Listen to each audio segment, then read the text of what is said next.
Once upon a time, beneath the twisted roots of an old oak tree, in a cozy burrow lined with soft moss and fallen leaves, lived a curious young rabbit named Peter. With his snowy white tail and ears that twitched at every sound, Peter was known in the meadow for getting into just a bit more mischief than most.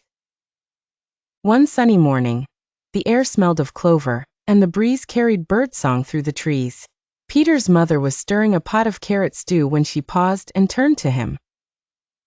"Peter," she said kindly but firmly, "promise me you'll stay away from Farmer Gribble's garden. Remember what happened to your father when he went looking for lettuce." Peter's ears drooped slightly, but his eyes sparkled with curiosity. "I promise," he mumbled, crossing his toes behind his back. But as soon as his mother turned away, Peter slipped out the burrow door and bounded through the tall grass, drawn like a magnet toward the very place he was told to avoid, Farmer Gribble's garden. It wasn't just the vegetables that tempted him today. Peter had heard from a chattering bluebird that a magical glowing turnip had sprouted there, big as a pumpkin and glowing faintly in the moonlight. He had to see it for himself.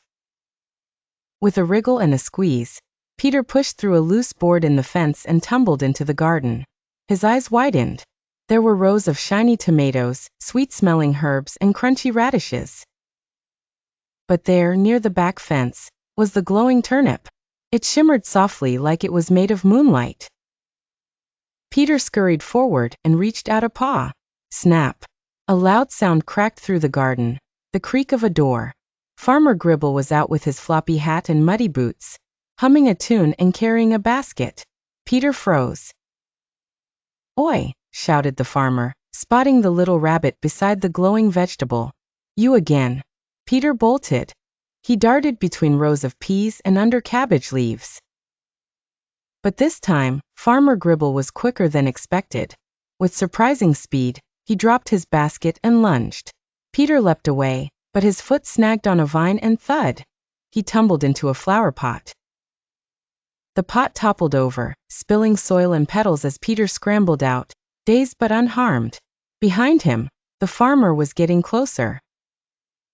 Just then, a red squirrel zipped along the fence. "This way," she chirped, pointing with her bushy tail. Peter didn't hesitate. He followed her along a twisting path of overturned watering cans and garden gnomes. At the edge of the garden, she lifted a flap of vines revealing a tunnel Peter hadn't seen before. With one last glance behind him, Peter dove in, and landed in a pile of soft grass just outside the fence. He was free. "Thanks," Peter gasped. The squirrel winked. "Next time, maybe listen to your mum."